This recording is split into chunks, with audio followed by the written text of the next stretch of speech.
mischievous! Crime lies hidden in the puzzle, and the truth emerges through reasoning.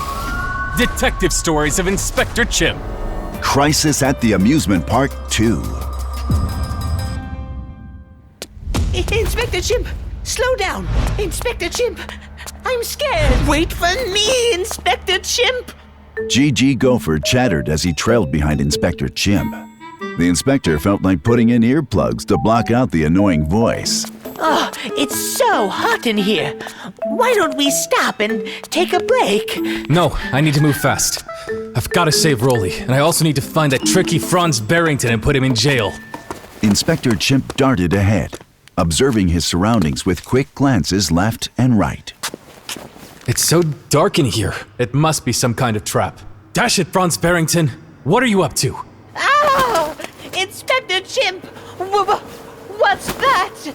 Gigi suddenly pointed to a place in front of them and shouted. Inspector Chimp looked up.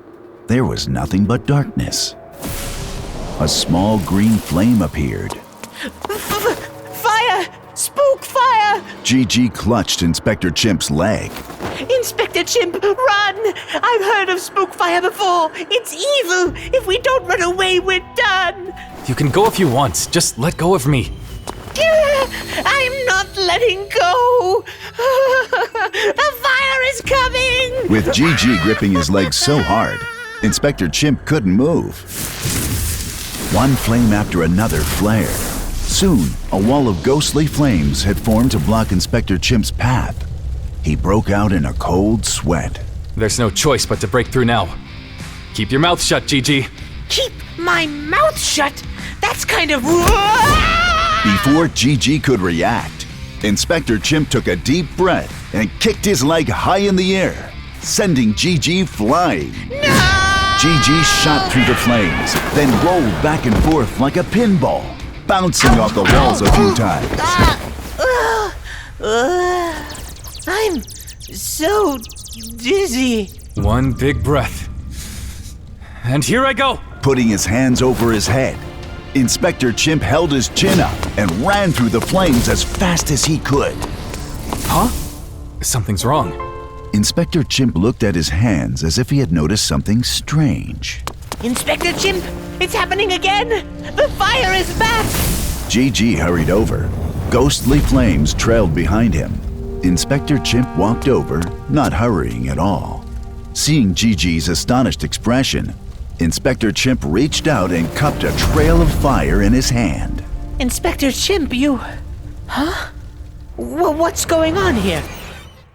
A little flame burned in Inspector Chimp's hand, but he did not seem to feel it at all. Inspector Chimp blew out the small flame in his hand, pulled out a magnifying glass, and pointed it at the ghostly flame. There's nothing ghostly about the fire. It's completely natural. What? It's natural? That's right. Just now when I threw you over, you didn't feel any heat, did you? Oh yeah! Now that you mention it, I didn't. Why wasn't it hot? It's actually quite simple. This fire is actually just burning phosphorus.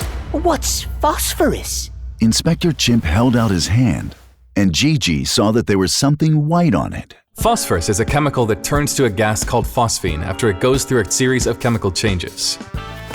You remember how I said before that it was hot inside the haunted house? Well, when it's hot, the phosphine burns itself up, and that's what made us see the fire. You're really very smart, Inspector Chimp. Well, that is to say...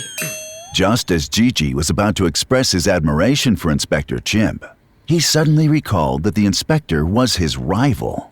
He quickly changed his tune. Well, actually, I knew it. I was just testing you. Keep talking like that and I'll leave you behind. No!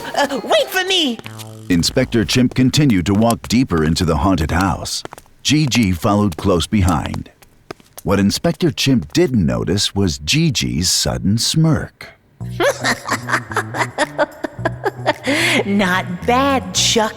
You weren't scared by the fire I prepared for you. Quite clever. What? Was that Franz Barrington?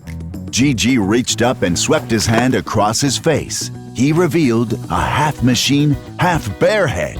It was Franz Barrington. Such a worthy opponent! I pretended to be a gopher so I could follow you and see your defeat, Charlie, old boy. As he thought about these things, Franz Barrington couldn't help but cover his mouth and snicker. He pulled his gopher mask back down over his face and took a remote from his pocket. He pressed the button. There was a slight jolt, and the depths of the haunted house suddenly became like a maze. Up ahead is the second difficult puzzle I've prepared. Let's see if Inspector Charles Chimp can solve it.